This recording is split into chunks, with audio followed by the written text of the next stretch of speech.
আসসালামু আলাইকুম প্রিয় ভিউয়ার্স, প্রিয় বন্ধুরা, আপনাদেরকে জানাচ্ছি শুভেচ্ছা এবং অভিনন্দন। ভিডিওটি না টেনে শেষ পর্যন্ত দেখুন। আরব দেশে নিজকে স্বাবলম্বী করুন। প্রবাস জীবনে নিজকে দক্ষ হিসেবে গড়ে তুলতে হলে আরবি ভাষা জানতেই হবে। ভিডিওটি ভালো লাগলে সাবস্ক্রাইব করে সঙ্গেই থাকুন। ইজা ইজা এর অর্থ যদি।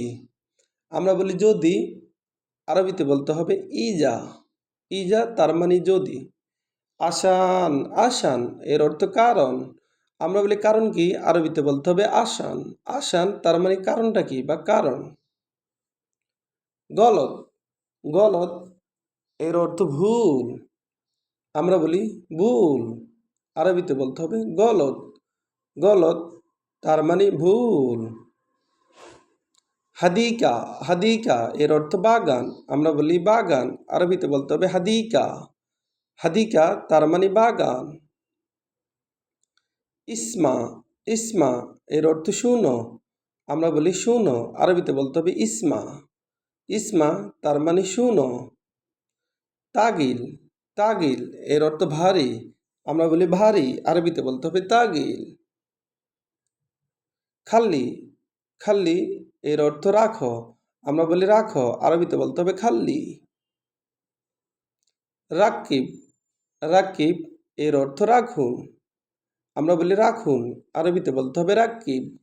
রাকিব তার মানে রাখুন। কারিম কারিম এর অর্থ ভদ্র। আমরা বলি ভদ্র, আরবিতে বলতে হবে কারিম। ফুলুস ফুলুস এর অর্থ টাকা। আমরা বলি টাকা, আরবিতে বলতে হবে ফুলুস। আলাতুল আলাতুল এর অর্থ সবসময়। আমরা বলি সবসময়, আরবিতে বলতে হবে আলাতুল। আবার দেখুন, ইজা ইজা এর অর্থ যদি। আমরা বলি যদি, আরবিতে বলতে হবে ইজা।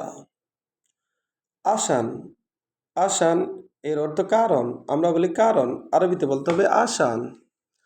গলত গলত এর অর্থ ভুল। আমরা বলি ভুল, আরবিতে বলতে হবে গলত। হাদিকা হাদিকা এর অর্থ বাগান। আমরা বলি বাগান, আরবিতে বলতে হবে হাদিকা। হাদিকা তার মানে বাগান। ইসমা ইসমা এর অর্থ শুনো। আমরা বলি শুনো, আরবিতে বলতে হবে ইসমা। তাগিল এর অর্থ ভারী। তাগিল তার মানে ভারী। আমরা বলি ভারী, আরবিতে বলতে হবে তাগিল। খাল্লি এর অর্থ রাখো। আমরা বলি রাখো, আরবিতে বলতে হবে খাল্লি। রাকিব এর অর্থ রাখুন। রাকিব তার মানে রাখুন। কারিম এর অর্থ ভদ্র। কারিম তার মানে ভদ্র। ফুলুস ফুলুস এর অর্থ টাকা। আলাতুল এর অর্থ সবসময়। ভিডিওটি ভালো লাগলে অবশ্যই সাবস্ক্রাইব করুন এবং শেয়ার করুন। ভুল হলে ক্ষমা করবেন।